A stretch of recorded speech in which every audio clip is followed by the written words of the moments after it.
So with energy, it's the capacity to perform work. Work is the application of force. So when we're talking about what we're trying to accomplish in a workout, I'm always wanting to explain to my athletes, what energy system are we training and how are we going to accomplish that? And so I talk with my athletes even today, each practice, beginning of practice, we talk about what energy systems are we training, what kind of effect are we trying to create on the endocrine system, and how is that going to help them so that when they're outside of practice, they understand that, hey, if I don't get 8 hours of sleep after this workout, I'm not getting the most out of this workout because I'm not going to get the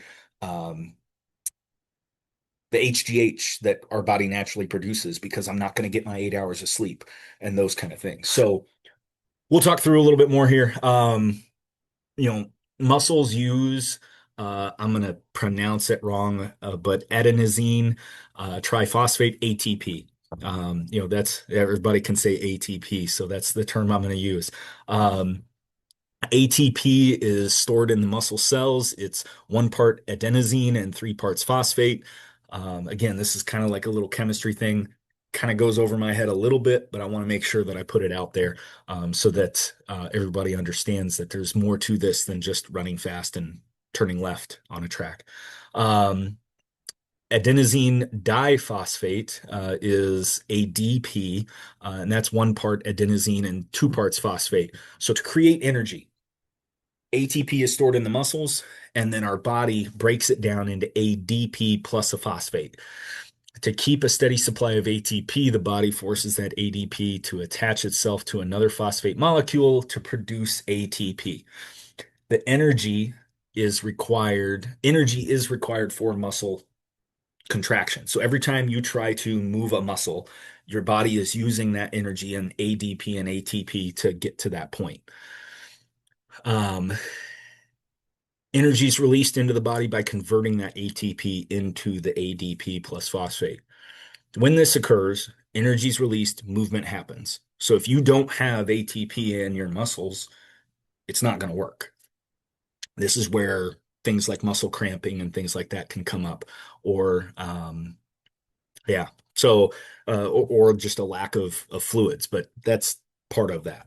Um, the body can only hold a certain amount of ATP in the muscle cells, has to replenish it as it goes. That's why in my last talk, I talked about ATPs used for the first 40 meters of a race or 30 meters, depending on how fast the kid is. It lasts about 4 to 5 to 6 seconds. And after that, you move to a different energy system. And we're going to cover that here in a bit. So the main energy systems that we train in track and field are anaerobic alactic system, the anaerobic lactic system, and the aerobic system. And there's some mini breakdowns within each of these. But if we're going to go really, really simple, really, really quick on this, the anaerobic alactic system is used primarily in jumps and throws, maybe the 100 meters.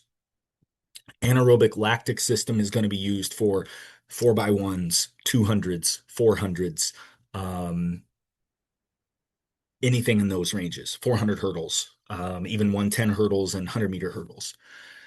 The aerobic system is basically going to be only used and utilized if you're running more than 400 meters.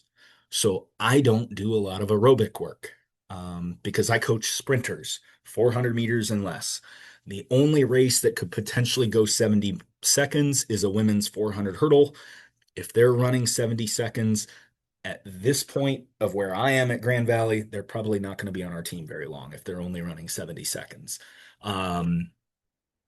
We expect 64 or faster. So we're not going to train the aerobic system very often. At the same time, I do have some kids that come from a distance background that they will do a little bit of aerobic work on the weekends on their own time. And we'll talk through that, how we do that in a bit. So specifically within anaerobic lactic system, the ATP CP, the CP is creatine phosphate. If you've been around the sport long enough or you've been around training long enough, you've heard about creatine. I'm not here to preach one way or the other. At the same time, if a kid asks me, I'm probably going to tell him, hey, it's not a bad idea to supplement. I'm not going to push them to do it, but if they ask me, it's not a bad idea. Um, Main reason being it's going to help you to be able to store that ATP and that creatine in the muscle tissue, which is going to be there for when you need it in competition or in workouts.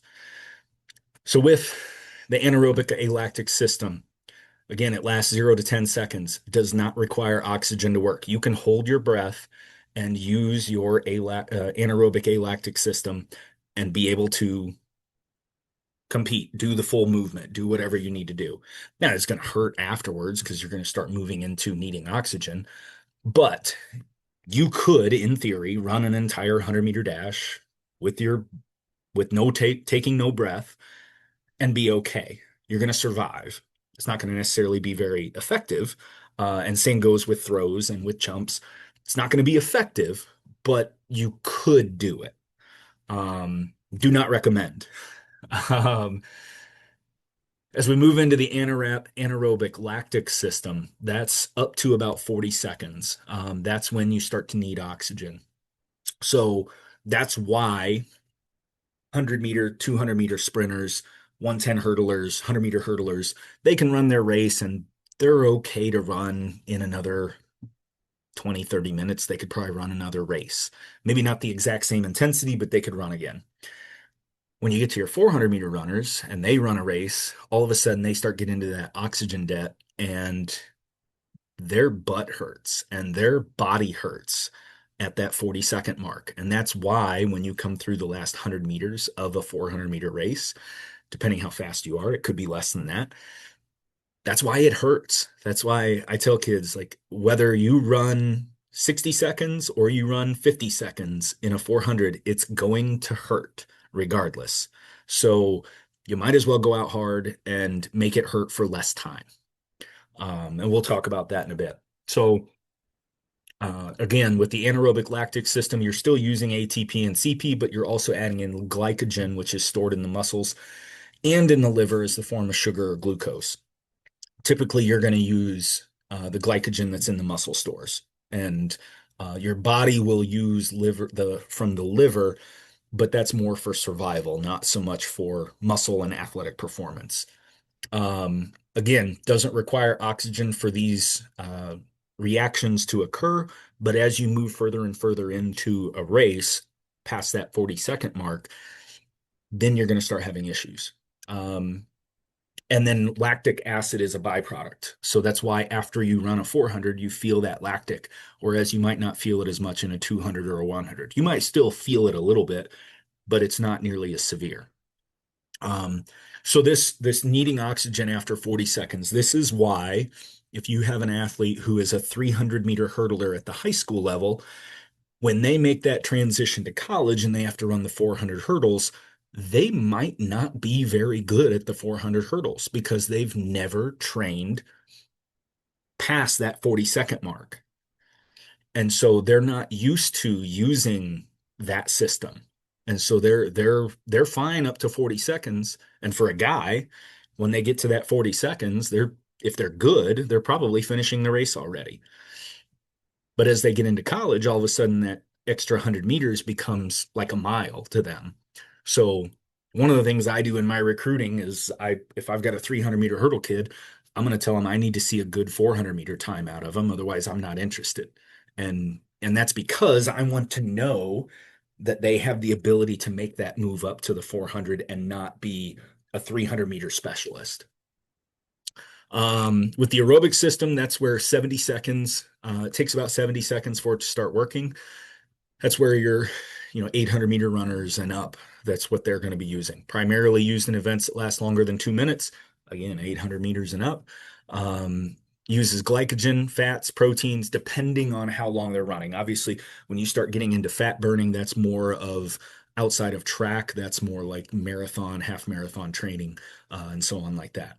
And that does require oxygen to occur. So that's where, your distance runners are typically using that aerobic system more than anybody else.